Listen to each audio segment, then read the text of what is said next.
Uma curiosidade, você sabia que Capricórnio e Câncer são opostos complementares? Você é Capricórnio? Eu sou, gente, é o oposto complementar, por isso que a gente se dá tão bem. A gente Sério? Que legal! Vamos começar o episódio assim. Tudo que você tem, eu não tenho. Não, mas é verdade, você é. Por isso que você se dá bem comigo.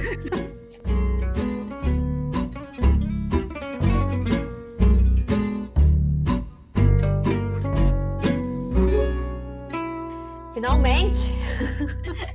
Bem-vindo! Bem-vindo! É isso aí! Uhul! Gente, eu sou Amanda, prazer. Nossa, Tudo bom? prazer. Oi, gente, eu sou a Vanessa. Oi, mãe. Oi, irmã. Oi, amigas. Oi, amigas. Oi, crushes. Hoje a gente tá gravando o primeiro episódio aqui. Não, quer dizer, a gente não tá gravando o primeiro episódio, a gente tá gravando o primeiro episódio depois de já ter gravado o primeiro episódio, então... É, porque faz parte da vida, né? A gente erra, aí a gente aprende com o erro, aí a gente vai tentar corrigir o erro. Exatamente. Então, só tirar uma dúvida. Esse livro que você leu, ele não é o do cara lá, o pioneiro, né? O do... Do Bob, não. Tá. Ele morreu já. Ele é o pioneiro. Uhum. E eu acho que o Rory fez um vídeo muito legal, inclusive o Love Chat lá, que você gosta, que ele fez depois que ele leu esse livro, que ele terminou de ler o livro Attached. E ele falou que nós somos viciados no coquetel do amor, nós somos viciados na dopamina, na noradrenalina, na norepinefrina, na ocitocina, e a gente gosta de se sentir high, dessa atração louca, dessa atração... É viciante. E isso é o problema. Muitas pessoas acreditam, às vezes, que para fazer sentido, para ser real, para ser a pessoa certa, tem que sentir isso, essa coisa meio louca, meio cega, meio intensa. Uhum. Nem sempre, entendeu? Porque isso é só um coquetelzinho que o seu cérebro utiliza para poder fazer você se apegar a essa pessoa. Como eu tô estudando muito sobre isso, engraçado que tudo que eu tô assistindo tá me remetendo a isso, tipo... Mais a questão bioquímica que acontece enquanto a gente se apega a alguém. Você assistiu Romeu e Julieta, o de 1968, o classicão lá. Ah, tá. Pois é, ele é... Eu nasci na locadora, né? Então eu tô tentando lembrar da imagem, porque do filme em si eu não vou lembrar. Eu lembro de ter visto na TV. Minha mãe assistiu quando ela era nova. E eu nunca tinha assistido, porque pra mim sempre foi Baz Luhrmann, que eu amo. Amo porque todo mundo odeia. Só que eu comecei a assistir hoje, né? E eu comecei a fazer um paralelo. E começar a perceber algumas coisas do que acontece com o Romeu e com a Julieta. Qual que é o processo neuroquímico que acontece com eles. E faz todo sentido. Não vai acabar com a história. Não, mas é muito legal, porque, tipo, quando você para pra pensar, a Julieta, tadinha, ela não tinha feito 14 anos ainda. Uhum. Os dois eram adolescentes, então, hormônios lá, todo vapor, prontos pra transar.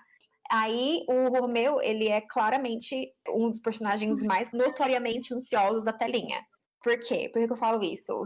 A obsessão que ele tem, o Shakespeare começa contando que o Romeu, na verdade, no começo estava apaixonado pela prima da Julieta, não pela Julieta. Começou a obcecar por ela. E aí, ele bateu o olho na Julieta numa festa, naquela festa de máscaras, se apaixonou pela Julieta.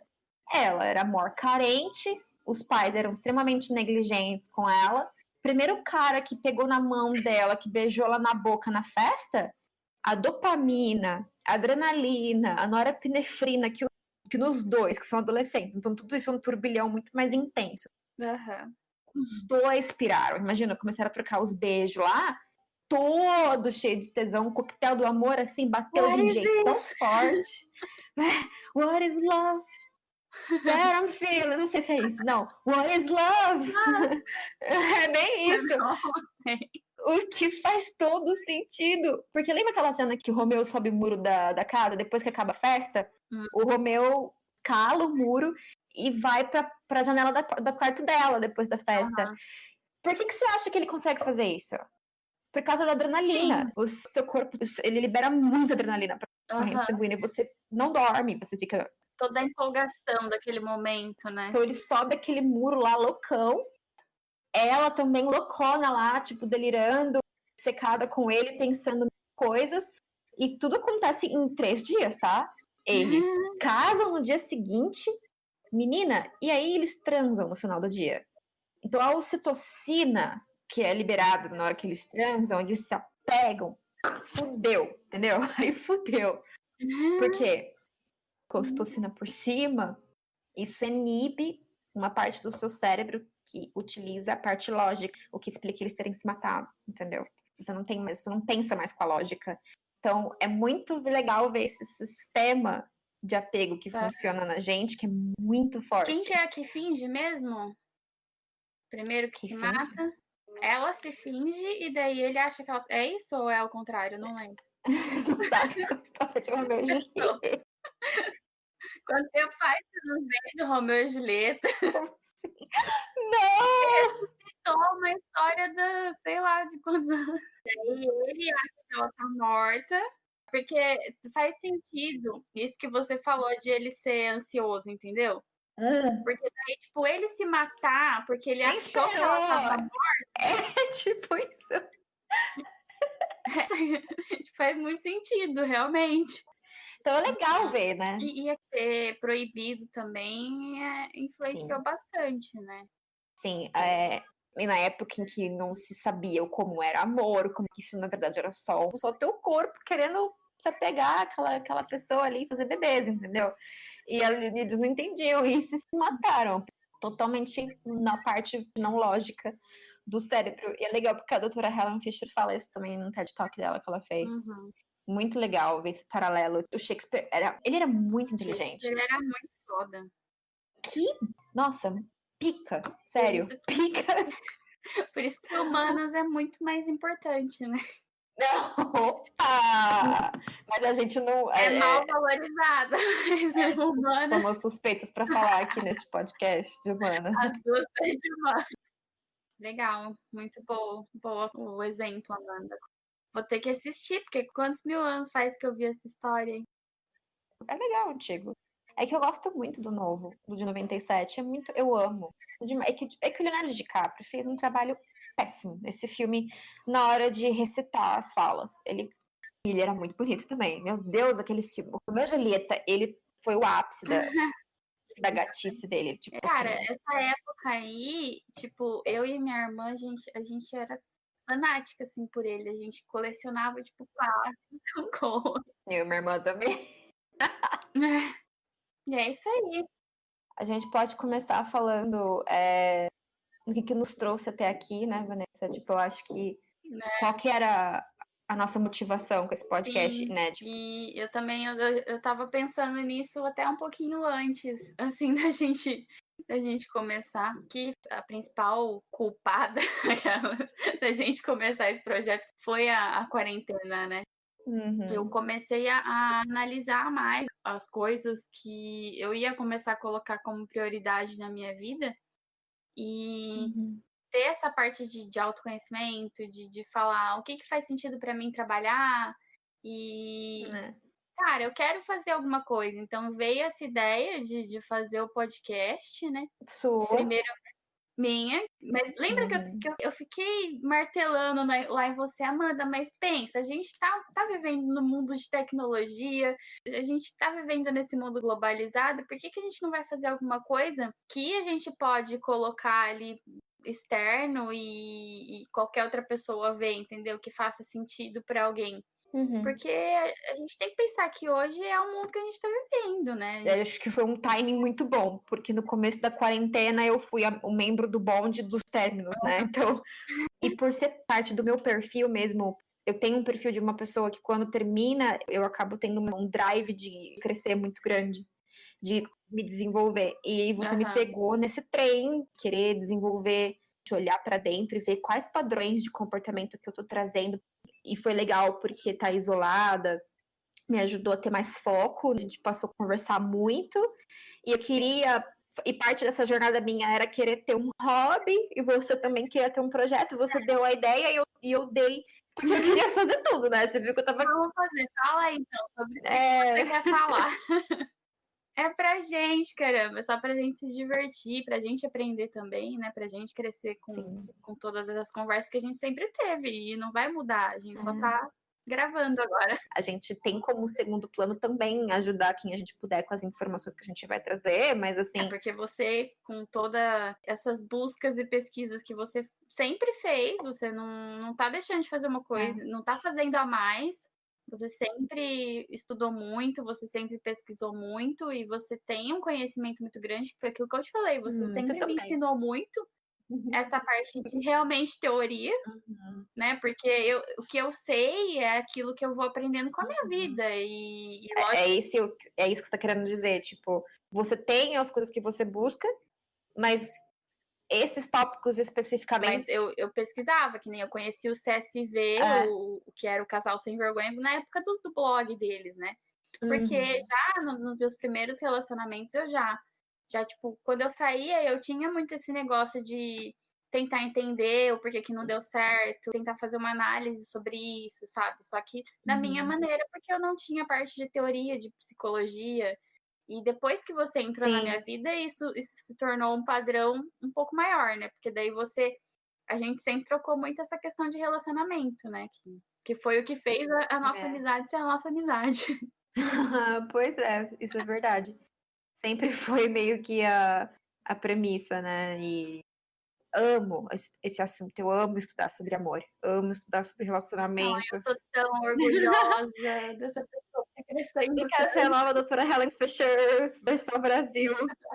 Versão Brasil, mas assim, é realmente que eu amo estudar e eu tô super animada para poder falar sobre isso, porque ela é muito relevante, assim, como uma introdução para o podcast, né?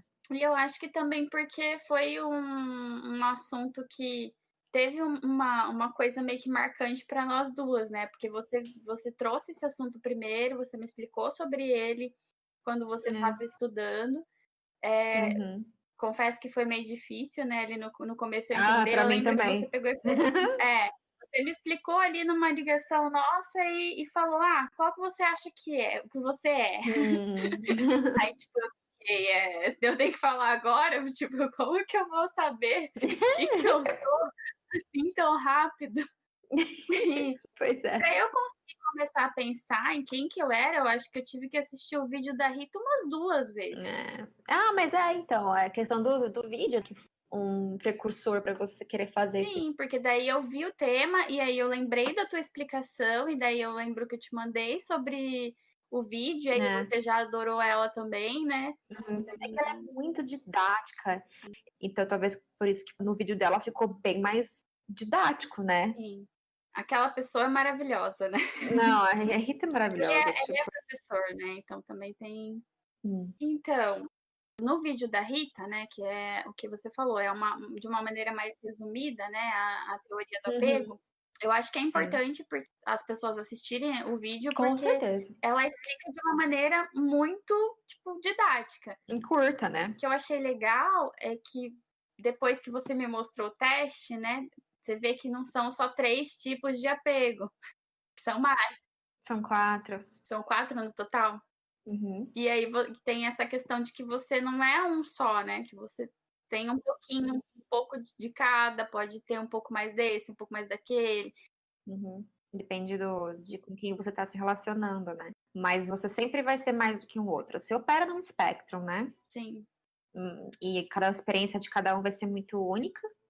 E não é só a experiência que você teve na infância que vai influenciar, tem muitas outras coisas também que influenciam, assim. Você pegue num que teve maior nota. Eu acho legal a gente deixar para revelar mais no final qual que cada uma é, não assim. vou falar, não. O que eu mais gosto nessa teoria é que ela não rotula ninguém. Ela não faz um apego ser pior do que o outro ou um ser melhor do que o outro. Muito pelo contrário, porque ela traz uma explicação do porquê que as pessoas são assim, para ninguém se rotular ou se sentir mal por ser do jeito que é, Tipo, entendeu? não fala você é isso, né? Tipo, você É, tem isso. você não teve como escolher em qual família você nasceu e quais habilidades os seus pais tinham ou os seus cuidadores tinham ao te criar. Então, é muito bonito isso, porque já exime você de culpa e abre a porta para você já se aceitar e se Uhum. curar. Se você carregar esse rótulo e se culpar, ou se sentir vergonha, ou se sentir mal, você nunca vai progredir. Uhum. E não é um negócio hereditário que a gente não consegue mudar. E essa é a beleza. Você consegue mudar? Sim. Você consegue se reprogramar, porque a gente é programado assim, a ser assim. Acho que isso a Rita ela explica bem. É um tipo de apego com o qual a gente foi Uhum, educado, criado, que a gente teve aquela convivência, né? Eu uhum. acho que, assim, para mim, não foi só a educação dos meus pais, da minha família ali, mas também o meu primeiro relacionamento. Eu acho que também ali na minha adolescência, isso influenciou bastante na minha forma de apego, esse meu primeiro relacionamento. Com certeza, sim. Porque tem muitas outras experiências que influenciam a maneira como você se relaciona. Então, os relacionamentos que você teve, influenciam no seu apego, traumas que você pode ter sofrido. Então, não são só a maneira como seus pais cuidaram de você quando bebê e criança. Então, os seus relacionamentos que você teve também influenciam muito. Sim. E para você, assim, Amanda, tipo, você começou a estudar sobre isso foi na quarentena ou você já tinha lido o livro Eu antes? pensei nisso hoje. Fiquei pensando, puta que eu pariu. Eu não lembro. Porque eu fiz faculdade e eu acho que devem ter falado do Bob sim, e eu acho que foi uma professora minha de psicanálise muito boa, que deve ter sido a Carrijo, porque eu simplesmente coloquei a psicanálise numa categoria e deixei ela lá e não prestei atenção nela. Tipo, pra mim não fazia sentido a psicanálise. E o Bowlby, ele é considerado um psicanalista, né? Então, Na faculdade tem nada a ver. é complicado, né? Tipo, eu também, na minha faculdade também, teve muitas coisas que eu acabei deixando de lado, que hoje eu paro pra pensar e falo, cara, eu devia ter estudado mais sobre isso, eu devia ter visto mais isso. Faz parte. Eu li, né? A gente vai falar hoje algumas coisas e alguns conceitos do livro, né? Attached. Agora eu não sei falar essa palavra. Attached. Tipo, eu não sei, eu acho que deve ter em português. A gente vai deixar o link dele para as pessoas poderem comprar se quiserem para ler.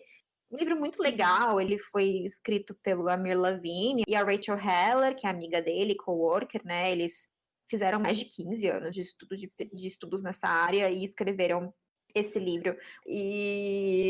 E aí ele começou a pesquisar sobre a teoria do apego. Aí ele começou a pesquisar sobre o John Bowlby. Ele era um psiquiatra e um psicanalista muito influente na década de 50, que observou os primeiros laços formados entre filhos e cuidadores e qual o impacto desse primeiro laço tinha na vida adulta e nos relacionamentos que as pessoas passavam a ter.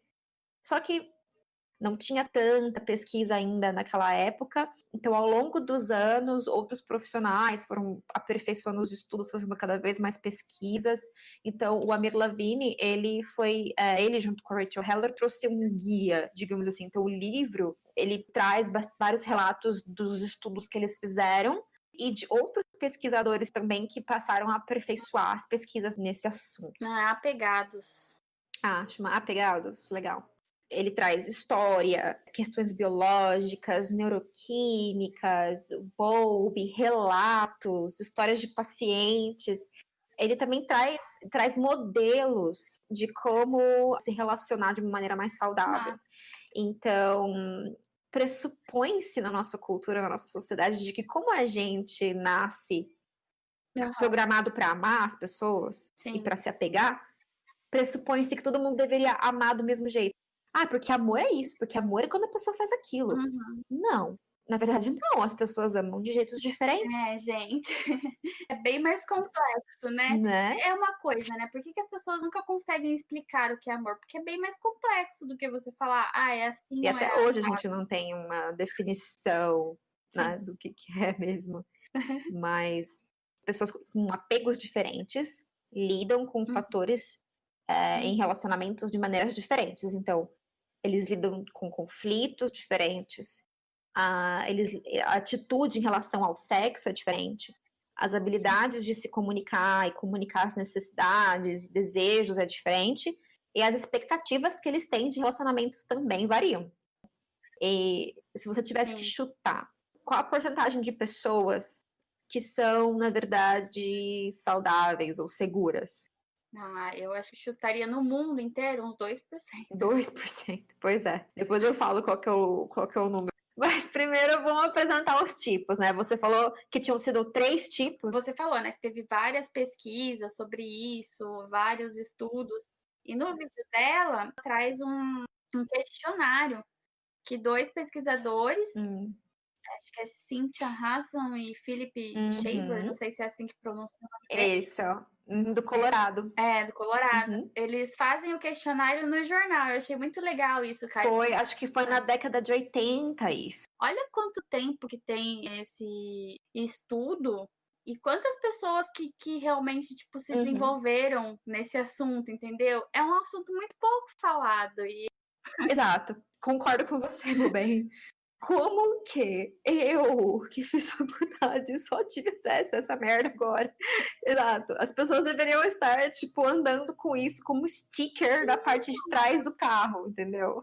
É muito importante, sabe? Falar sobre, tipo, Nossa. desenvolvimento em relacionamento. Você entender o porquê que você tem aquele comportamento. Você entender o porquê que você é daquele jeito. É muito importante isso para ter o relacionamento ser saudável. Nem me fale, né?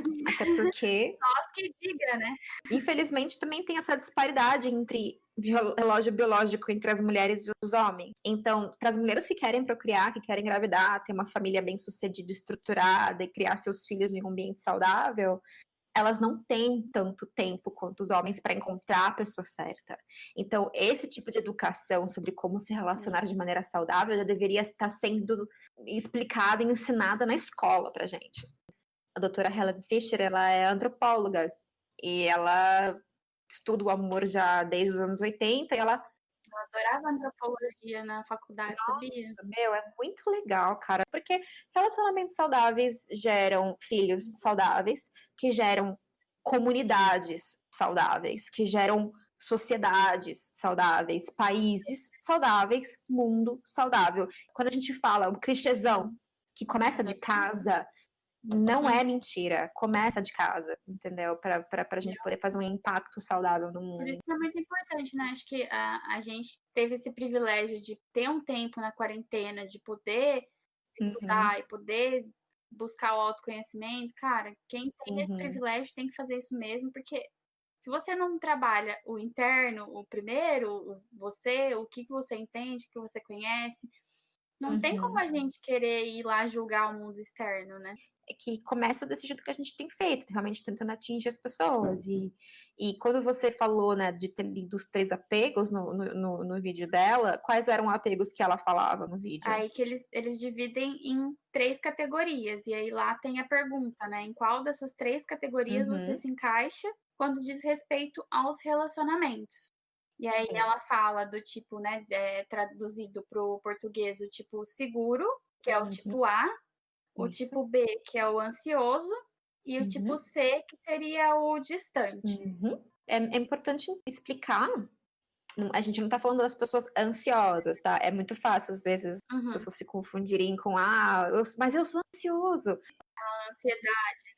É o tipo de apego, seu sistema de apego, sua estratégia de apego, ela é ansiosa.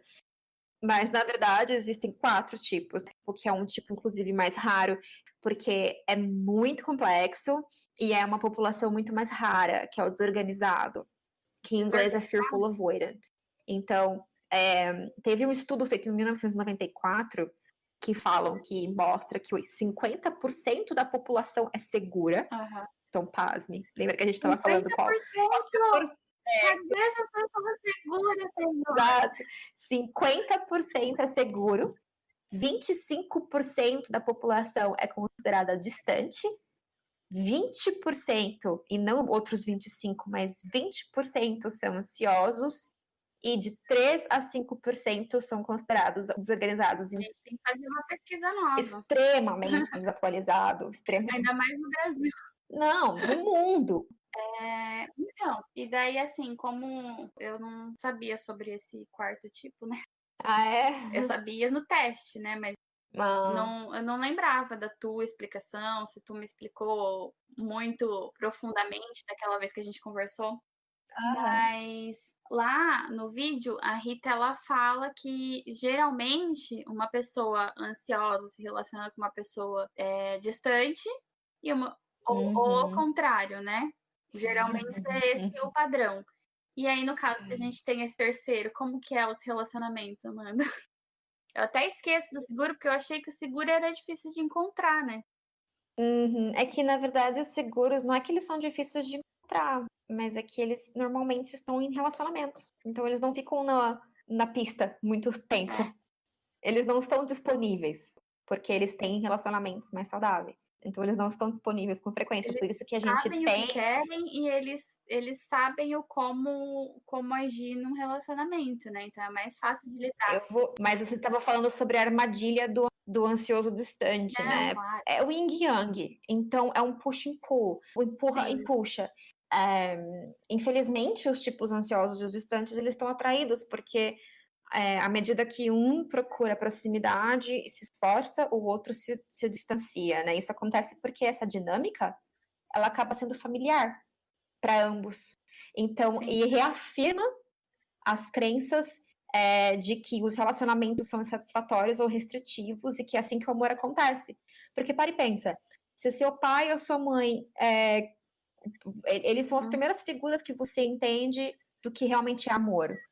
Você tem alguma dúvida de que teu pai e tua mãe te amam? Não. Não, né? Não. Tipo, então você vai carregar a maneira como seus pais te amam para os seus relacionamentos, porque é isso que você vai entender que é amor.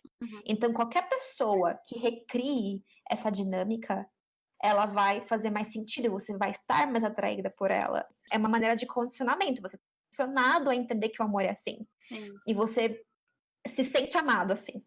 Então a gente, daquele filme, né, do The Perks of Being a Wallflower, como é que fala? As vantagens de ser invisível. Filme maravilhoso. Tá. Que ele fala, você recebe aquele amor que você acredita que você merece. Sim. É isso. Você recebe aquilo que você acha que você merece. Exatamente. Às vezes a pessoa certa pra gente, ela vai ser distante ou ela vai ser ansiosa, mas se você compreender ela, você vai conseguir navegar o relacionamento de maneira mais saudável. E a escolha do seu parceiro, eu acho que nossa geração não tá entendendo o quanto afeta a nossa capacidade de prosperar no mundo. Se você tiver pessoas o suficiente na sua vida, que tem relacionamentos seguros para te aconselhar, se essa pessoa for segura, ela sempre vai te aconselhar de uma maneira saudável e isso pode te ajudar a navegar. Só que o problema de filmes é que os filmes raramente falam de pessoas seguras, porque isso não adere ao twist, né? A narrativa não traz tempero para a Tristeza, história. raiva, ódio.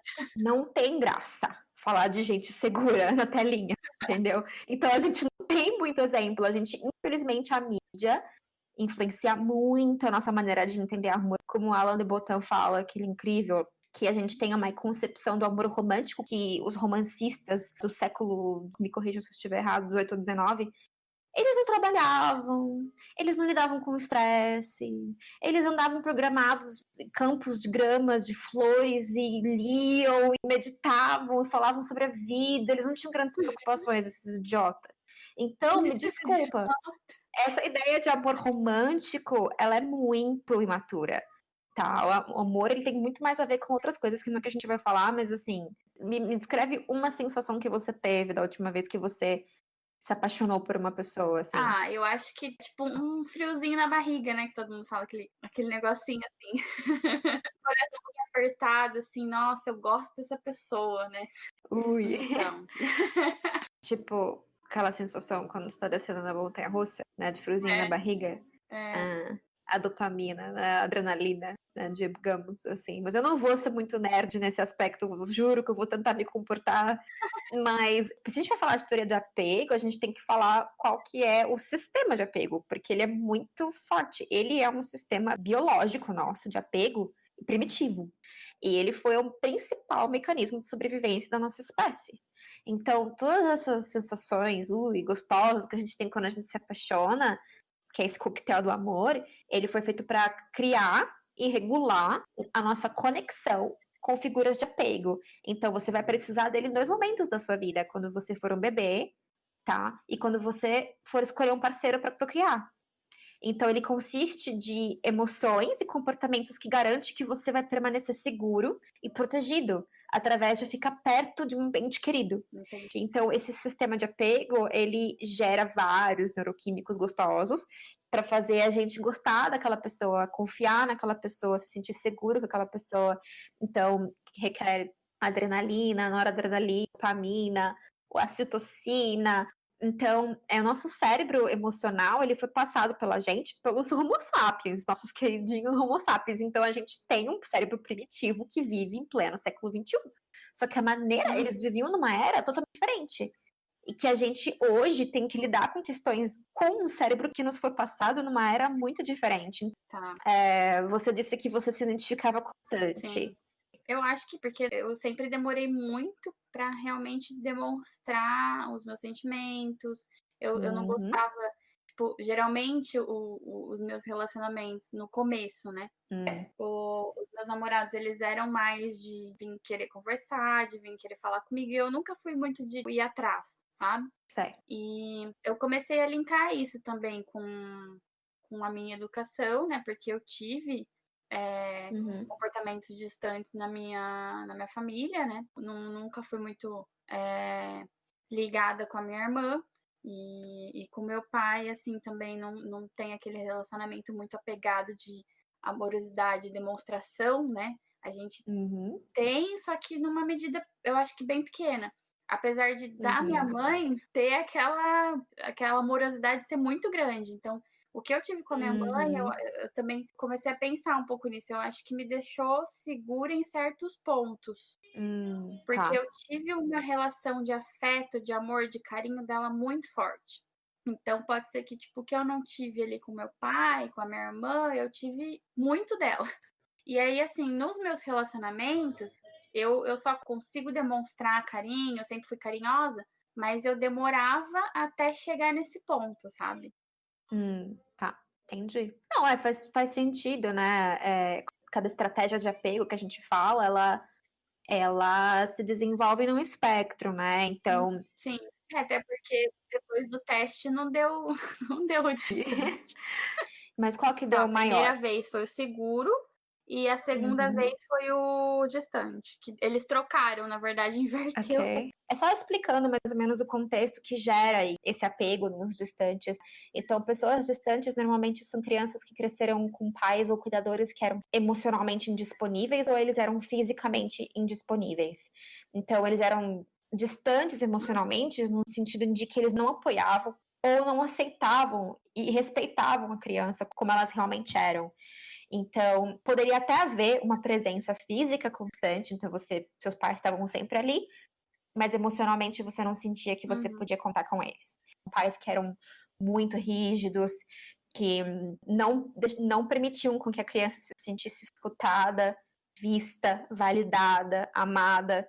Então, pais que às vezes criam uma expectativa irrealista de como os filhos deveriam ser e estão extremamente críticos. Sim. E por isso, acabam usando a indisponibilidade emocional como forma de punição para que o filho só sinta que eles merecem amor se eles se tornarem aquilo que eles acreditam que deveriam ser. Se fizerem por merecer. Então os distantes, eles também podem ser filhos de pais narcisistas ou pais depressivos ou pais com envolvimento em vícios de drogas, que estão sempre ausentes, indisponíveis, né? Crianças que sofrem talvez um trauma muito grande, que perdem o pai ou se tornam órfãos muito cedo também. Eu acho que o comportamento da minha irmã comigo foi muito mais... Me pesou muito mais do que eu com meu pai, sabe? Porque eu sentia essa falta de ter ela ali mais presente comigo, sabe? Tipo, desde sempre, assim. Sei como você se sente.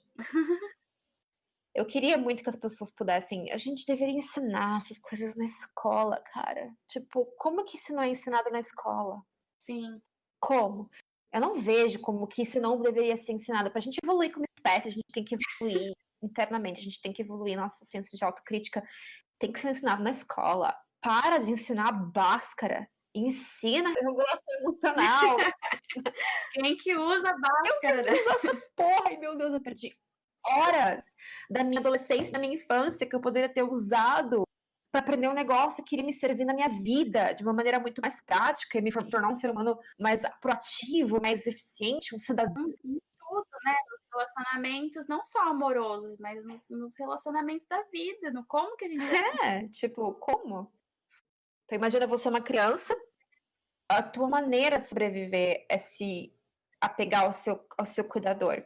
Então, essa é a única forma que você tem de sobreviver no mundo. Quando você é um bebê, quando você é uma criança, é buscando a aprovação do seu cuidador para poder se sentir seguro, se sentir amado, se sentir que você é desejado ali. Imagina você ser rejeitado toda vez. Ser negado amor, ser negado para você qualquer tipo de interação emocional, qualquer tipo de validação emocional, ou ser forçado em você certas opiniões, e se você se expressar de uma maneira diferente, você é reprimido e é retirado de você esse amor. Você aprende que você não pode contar com ninguém. Você tem medo, né? Tem medo de confiar nas pessoas, né? Porque você não se permite sentir, você não se permite se envolver e ser vulnerável, porque você sabe que você não pode contar com ninguém, a não ser você mesmo. É aquela questão que você falou da vulnerabilidade, né? Acho que o distante, ele não quer demonstrar realmente que é vulnerável, mas até a gente falou lá na primeira gravação, né? Que ser vulnerável é bom. É uma maneira de você se conectar com alguém. E você acaba não desenvolvendo isso como distante, então você aprende a se autocuidar muito bem. Então, essa é uma parte boa. Então, os distantes são pessoas que têm um senso de identidade extremamente fortalecido. Conseguem impor limites, dizer não. Mas é foda, porque é doloroso para eles, porque eles também precisam se apegar, eles também precisam preencher necessidades de se conectar amorosamente com as pessoas, mas eles têm medo. Então, dá muita dó. Apesar dos distantes serem super independentes, são aqueles high achievers, eles se distanciam na presença de conflito. Então, eles associam a intimidade com a perda de independência. E eles começam a implementar estratégias de distanciamento, porque para ele, perder essa independência dele é associado a perigo. Não tendem a ser pessoas muito generosas, que doam muito no relacionamento, porque eles operam de um lugar de falta, imagina. Poderiam ser crianças que, tipo, tinham brinquedos e viagem, mas não tinham com quem contar. Em relação a carinho, a doação de tempo. Eu tive um exemplo na minha vida que se tornou muito assim depois que perdeu um familiar, mas engraçado, porque quando eu conheci, eu fui a Julieta da relação, então bebi daquele coquetel do amor lá de um jeito, olha, potente, viu? Eu passei por isso no meu primeiro relacionamento também, né? É que uma coisa que eu não posso dizer que essa pessoa tinha era que é uma característica de uma pessoa distante, que é pessoas que não sabem lidar bem com críticas, ou acusações e ofensas. Ele não tinha problema em lidar com crítica, ele via as críticas como elas eram, críticas, e não uma verdade sobre quem eles realmente eram. Sim. Eles investem mais em começo do relacionamento do que em fases posteriores. Evitam contato visual e discussões emotivas, tiram sarro de demonstrações de emoções. Então, quando uma pessoa se torna emotiva ou mostrar uma emoção, eles tiram sarro, fazem piada, desprezam. Não sei se você conhece alguém assim. Então, meu primeiro relacionamento, ele durou 7 anos e meio, né? Sei lá, na metade até a metade do meu relacionamento foi muito bom. A gente se dava muito bem, foi um relacionamento saudável em até certo ponto. E teve, eu não lembro em que ano que foi que aconteceu, mas ele também perdeu, né, um dos cuidadores, e foi de uma forma bem inesperada, assim, e mudou a pessoa completamente também. Ele se tornou distante. Aí eu acho que eu fiquei um pouco ansiosa, sabia? Nesse relacionamento ali no final. Porque eu comecei a cobrar, tipo, eu acho que ele chegou até a entrar um pouco em quadro de depressão, assim. Mas é que muita coisa aconteceu, né? Muita coisa aconteceu. Mas aí, quando a gente tava ali no final, eu acho que eu comecei a ser aquela pessoa insegura, aquela pessoa que não tá sentindo o afeto, não tá sentindo a pessoa ali presente. Eu comecei a, tipo, cobrar, e isso começou a fazer mal pro nosso relacionamento. Eu acho que ali no final, tive um pouco da experiência de ser o ansioso da história, sabe? Você passa a se tornar mais ansioso, sim. É uma dinâmica muito comum de acontecer, normal. Eu era extremamente ansiosa com o meu ex. Uhum. E com esse distante. Porém, o relacionamento seguinte eu era distante. Mas para mim isso acontecia por causa do meu estilo de apego. Mas os exemplos que a gente pode trazer de distantes de filmes, que a gente colocar um exemplo. Cara, muito legal. Tony Stark. Ai, sim, com certeza. Homem de Ferro total. Toda vez que alguém tinha uma demonstração de. É por causa disso que eu gostei muito dele. Eu me identifico com ele. Porque ele tinha um comportamento de protesto dele que acabava gerando muito rapport com as pessoas. Era o senso de humor sarcástico dele, de tirar sarro das pessoas quando elas tentavam falar coisas emotivas. Pois repara, teve alguns momentos, inclusive, ele também relatou que o pai dele era uma pessoa distante, nunca dizia que amava ele. É, isso que eu ia falar. Teve algumas lembranças, né, nos filmes que ele falava sobre o distanciamento do pai. Ótimo exemplo. Outra pessoa super legal. 500 Dias com Ela. A Summer. A Summer. Totalmente. Não vamos pôr um rótulo. Não sei o que eu quero. Nunca tava certa sobre ele. Puta exemplo também de distante. E o Big, do Sex and the City. Isso também é a Miranda. Mas é que aquela coisa, tipo, em ambientes seguros, você vai ter um apego seguro. Sim. Mas em ambientes não tão seguros, às vezes, em termos evolutivos, era muito mais vantajoso investir menos tempo e energia em uma pessoa só, porque ela poderia não estar tão perto por tanto tempo. Então, em épocas de doença, de desastres, o distante tinha maiores chances de sobreviver se ficasse sozinho, porque ele conseguiria utilizar de mais recursos para poder sobreviver do que se apegando a alguém e ter que cuidar dessa pessoa também. Na pandemia também, né? Por isso que teve tanto término. Né? Digamos assim. Mas sou do bom de términos da quarentena. Né? Relatos de uma quarentena solteira. Então, você pode ser uma pessoa que se distancia para sobreviver sozinho, ou alguém que fica extremamente ansioso e deposita todas as suas chances de sobreviver na sua figura de apego, que é o que me faz entrar na parte dos ansiosos, que é os ansiosos. As pessoas, não sei se você já conheceu alguém ansioso. Cara, eu não sei se eu posso falar que eu acho que o meu segundo relacionamento, ele tinha um pezinho lá no ansioso também, né? Se eu era mais distante, pelo menos ele no começo. E ele era, tipo, extremamente, assim, tipo, querendo carinho, querendo atenção, querendo ficar comigo o tempo todo. Era muito amorzinho, muito apegado. E eu, calma, não sei se eu quero isso. Quase que, tipo, se apaixonava muito rápido, né? Se apaixona muito rápido. Eu acho que se encanta, né? Ver aquela pessoa e se encanta com tudo aquilo que viu, com tudo aquilo. Nossa, tô no conto de fadas, né? Digamos assim, elas têm uma tendência a se apaixonar à primeira vista com mais frequência. Então, as pessoas ansiosamente apegadas, elas tendem a se preocupar demais com seus parceiros e se eles amam eles de volta.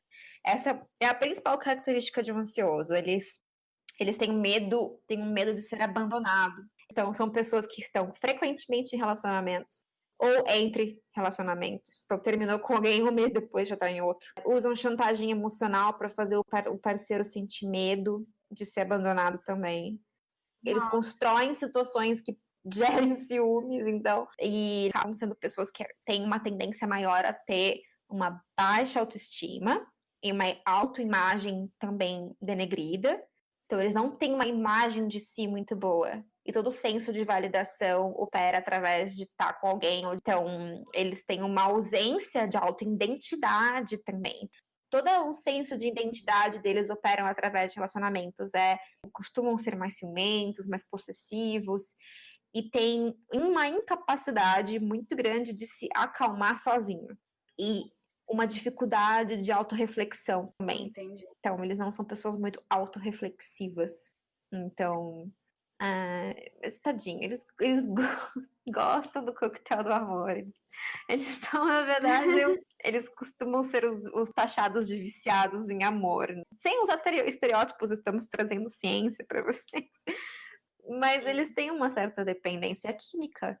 Então, o que você acha que devia acontecer para o ansioso, por exemplo, na dinâmica familiar? Ele ser muito protegido? Quando você poderia ser, né? Uhum. De crítica também, né? De receber muita crítica ou não. Disponibilidade. Então, você não tem uma previsibilidade de quando aquilo vai acontecer. Então, em algum momento da infância do ansioso, os pais deles eram super carinhosos, super atenciosos, atendiam às necessidades deles, só que existia uma incongruência muito grande de quando eles estavam disponíveis. Entendi. Então, eles estavam ali, de repente não estavam. Estavam ali e eram ótimos, eram atentivos e estavam ali, mas de repente não estavam. Esses pais que trabalham demais, então. Ele confia na pessoa, ele confia no amor, mas ele não confia na consistência da conexão. Ele tem medo de que a conexão vá acabar a qualquer momento, que ela não vai estar mais disponível. Então, são crianças de pais que trabalhavam muito, ou que perderam os pais também. E de separação também, você acha que. De separação também. A separação, mas depende da separação. Uhum. Os exemplos de pais que eles poderiam ter, então, são pais, um pai amoroso e um pai ausente. Então, um estava sempre ali dando carinho e o outro não estava. Ou um pai amoroso e o outro frio. Ou ambos carinhosos e atentivos, mas sempre trabalhavam muito. Ou a perda de um ou de ambos. Então, é uma dependência química que acontece, que é formada nessa conexão pelo reforço intermitente. Você acha que essas pessoas também, elas têm uma maior facilidade com vícios, né? Acho que você tinha falado isso. Tem maior tendência a ter vícios, mas eles têm mais o vício da conexão emocional mesmo. Eles têm essa dependência neuroquímica daquela sensação de quando que eu vou ter? Ai, meu Deus, tá aqui, mas não tá. Agora tá aqui. Então, eles têm o vício nessa sensação e acabam, muitas vezes, confundindo amor com isso. Que loucura, né? Eu tenho um caso de uma pessoa que ela é assim, e ela esteve em um relacionamento por 7 anos e ela sentiu falta dessa sensação que ela teve quando criança, e aí ela terminou o relacionamento. Não tinha nada de errado no relacionamento, mas ela terminou o relacionamento porque ela sentia falta de reviver, que é a liberação da dopamina, da norepinefrina, da serotonina, da ocitocina, que é tipo... Uma hora a gente lembra de todos esses nomes aí. Uma hora a gente lembra, mas exemplos que a gente pode usar de ansiosos. Homem-Aranha. Homem-Aranha. Mas por que o Homem-Aranha você falou? Porque ele perdeu o tio dele, né? Explica aí dele. Então ele tinha aquela figura super carinhosa, presente, que o validava, que o fazia se sentir ouvido, protegido, seguro. E ele perdeu o tio dele. Primeiro que era tio, não era nem pai e mãe. Então ele já não tinha os pais. Já não tinha os pais. Ou seja, e ele se apaixonou pela Mary Jane. Ele nem conhece ela direito, ele é obcecado por ela. Outro exemplo, então, o Tom, né, do Diário de uma Paixão. Então, ele, lembra que eu falei da questão de chantagem, perda de identidade, então a identidade dele toda é em torno do relacionamento, e ideação suicida, e ameaças de autoflagelo.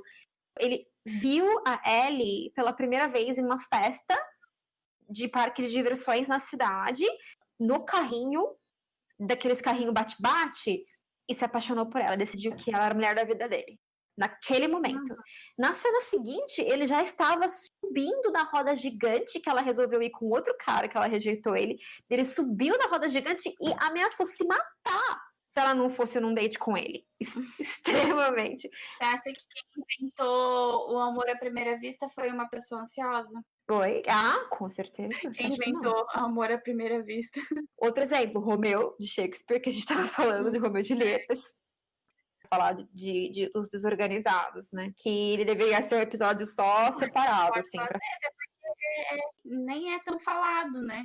Nem no vídeo da Rita ele foi falado e mencionado. Rita, vamos fazer Exato. Eles compõem 2% da população, então são raros. Eles apresentam uma ambivalência de aspectos tanto dos distantes como dos ansiosos. E eles são imprevisíveis, eles têm um mecanismo de trauma muito forte. eles associam a vulnerabilidade também a sofrimento. Na verdade, eu acho que é uma mistura dos dois, então, né? Por isso que ele é chamado de desorganizado ou ambivalente, tadinho. Porque ele apresenta o aspecto dos dois de uma maneira muito mais intensa.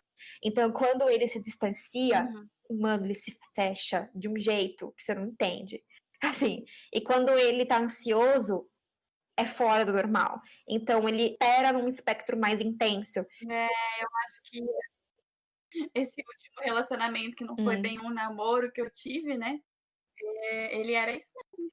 Então, ele tem uma volatilidade emocional muito forte. É o frio e quente. Quente e frio. Vem cá, vem cá, vem cá. Sai daqui, sai daqui, sai daqui. Vem cá, vem cá, vem cá. Sai daqui, sai daqui. Mas imagina uma relação dessa, como que vai ser? Vai ser muito tóxica. Exato. Isso que acontece. As características da personalidade, do que ela desenvolve, é um cérebro de hipervigilante, né? E ele não aprende a desenvolver uma estratégia de apego, porque o que acontece? Os desorganizados são normalmente com crianças que sofreram fortes traumas ou abuso, tanto sexual, quanto verbal, quanto emocional. Então, eles vêm para o mundo amando os cuidadores deles, mas os cuidadores são muito imprevisíveis. Você não sabia quando o seu cuidador ia chegar e ia te bater, ou te abusar sexualmente, ou te xingar e gritar com você, ou quando ele ia te dar carinho, ou quando ele só ia te ignorar. Você nunca sabia. Esse tipo de apego é o tipo que aprende a não confiar. Tipo, eu amo os meus pais, cara, mas eu não sei se eu posso confiar nessas pessoas, porque eles são, tipo, extremamente imprevisíveis e eu realmente não sei se eu posso contar com eles para as coisas, porque as coisas, de repente, começam a ficar meio loucas por aqui, então eu não sei o que eu faço. Então, ele não aprende a desenvolver uma estratégia de apego. O ansioso aprende uma estratégia. O distante também tem uma estratégia. Porque o que acontece? Como ele sabe que ele não pode confiar naquela pessoa, porque ela é extremamente imprevisível, o cérebro deles acaba sendo muito alerta. Então, qualquer mudança no ambiente ou em comportamento das pessoas à volta deles, eles pegam. Eles leem as pessoas muito fácil, porque é a maneira como eles aprenderam a sobreviver às diferenças. Eles nunca sabiam quando os pais iam chegar em casa e bater neles, ou quando iam chegar em casa e ia ficar tudo bem. Então, eles aprendem pequenos sinais no comportamento das pessoas. Como uma proteção, né? Como uma medida protetiva. Eles costumam ser muito charmosos, muito misteriosos. Então, no começo do dating, Nossa, cara, pessoas extremamente... Ele é muito, Amanda. Você tá definindo a pessoa com quem eu me relacionei aqui em Floripa. São viciantes. Eles não são incríveis. São, extremamente fascinantes.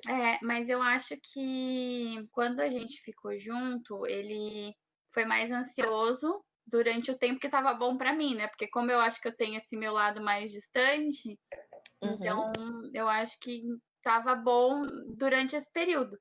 Mas depois que mudou a chavinha e que eu comecei a perceber essa diferença, foi que não deu certo, né? O relacionamento com os desorganizados é uma montanha-russa.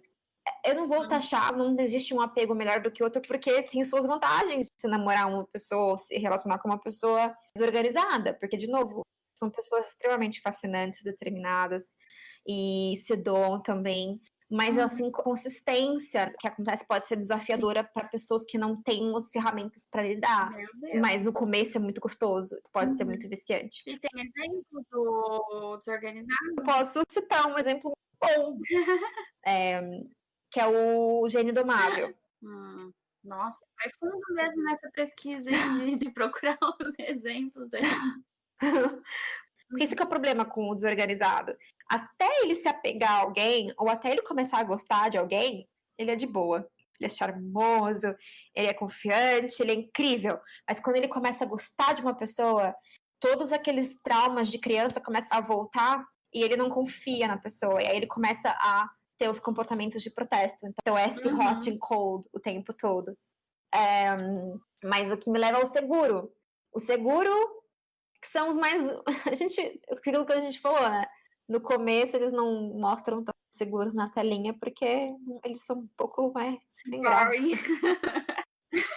Esse é o problema da nossa sociedade. A gente taxa os seguros de boring, foda, É né? aquilo que você falou, a gente não aprendeu a pensar que relacionamento não é aquela coisa daquela emoção, né? Do amor, da paixão que a gente vê nas telinhas, né? E na verdade, a gente não tá preocupado com isso quando a gente vai se relacionar com a pessoa. Então, por isso que o seguro acho que é taxado de chato, mas Nossa, é o que vem é. depois que é o importante no relacionamento, né? Que é o que ele consegue manter. Eu sei que eles são boring, mas vamos dar uma chance pra eles, galera, que vale a pena. Galera, eles têm boas intenções. Então é que a gente se torne seguro também, né? Essa é a ideia. São exemplos pra gente tentar seguir. Que se sentem à vontade com intimidade, normalmente são calorosas, são carinhosas, não tem medo de expressar o que estão sentindo. A gente não vê muitos nos filmes porque eles não são pessoas que impõem barreiras ou criam conflitos, não fogem. Um conflito surge num relacionamento, eles não veem o conflito como sendo uma prova de que aquele relacionamento não dá certo. E é eu e você, meu parceiro, contra o problema. Não é eu contra você. E não é que eles não perdem a boa, que eles não ficam impacientes de vez em quando, mas eles têm várias ferramentas. Tentam entender que aquilo é uma situação e não que é um problema da pessoa. Tem altos níveis de empatia. Tipo, exatamente o que você falou. Colocar no lugar do outro. Exato. E eles não levam para o lado pessoal, por causa da crença que eles carregam de que o parceiro quer o melhor para eles. Então, eles querem pessoas que têm capacidade de os fazer feliz, e é isso que eles colocam em primeiro lugar. Então, exemplos. O mais legal. Capitão América! Ele é o seguro! E quando você vê ele com o Tony Stark, ele nunca perdia a boa com o Tony. Ele não ia do Tony. Tipo assim, só que era boring, entendeu? Tipo. Extremamente virtuoso, líder. Eles normalmente não estão solteiros. Eles são bons demais, na verdade, para estar fora de um relacionamento. Como eles sabem se relacionar, geralmente já estão num relacionamento. Ou não ficam solteiros muito tempo. Às vezes a gente conhece umas pessoas assim, né, nos Bumble da vida que surpreende e a gente pensa, poxa, essa pessoa não vai ficar solteira há muito tempo, mas enfim. Geralmente os cuidadores, é um lar mais seguro, né? Um lar que ele foi já criado de uma maneira mais estável. Com certeza, tipo, os pais eram sensíveis, então a gente é socializado, na maioria das famílias, em um condicionamento clássico de punição e recompensa. Isso faz a criança, o indivíduo, reprimir certas características, então... Fazer ele entender o que está acontecendo, por quê, né? Daquele ato. Que você consegue não reagir de uma maneira que traumatize a criança. E explique as consequências daquilo. Então, eles dão o apoio que o filho precisa, mas respeitam a liberdade, respeitam a autonomia da criança e respeitam os limites e os boundaries dela. Então, raríssimo, né? Tipo, não vamos negar.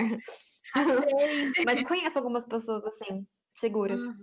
Eu acho que essa geração que a gente está agora, eles estão parando para estudar mais, ter mais autoconhecimento. A gente tem que ter esperança que a gente está aprendendo. E, querendo ou não, a nossa geração que vai educar os filhos ali, né? A gente tem que ver como que fazer, porque a geração dos nossos pais não teve isso, não teve acesso a isso, Sim. né? Então, a geração futura, todos vão ser seguros. Isso aí! Uhul! Uou! Muito bom! Eu acho que você é segura. Eu ia falar isso. Eu acho, você é assim.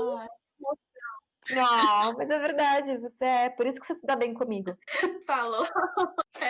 A gente se dá bem porque a gente é o oposto complementar. Pessoas. Mas você é segura, principalmente porque se tu não fosse, ia ser bem mais difícil. Eu acho que eu tenho bastante de seguro, assim. Quando eu tô num relacionamento, que eu realmente, né, eu tento fazer dar certo, eu sempre quis discutir sobre a relação, né, aquelas DRs, mas aquelas DRs saudáveis, sabe? Tipo, eu sempre tive isso em mim. Sim, sim. Tipo, se a pessoa se comporta de uma certa maneira, você meio não reage àquilo, se afastando. Não. Não, né? E você? Adivinha. Adivinha. Eu sou em recuperação, hoje com um pé bem mais no seguro. Era desorganizado, você tinha os dois, né? Desorganizado. Verdade. É claro que eu tinha que ser o raro, né? Desorganizado.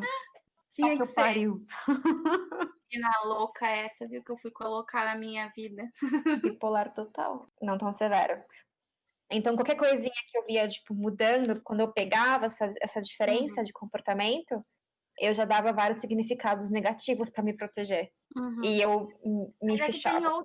tem outras questões também, né, Amanda? Aquilo que a gente falou, tipo, não é só os tipos de apego, mas muita coisa vai influenciar também o como que a pessoa é.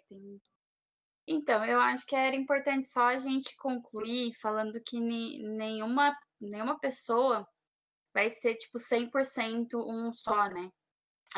Porque, gente, não é assim, tipo, nossa, eu sou ansioso e agora?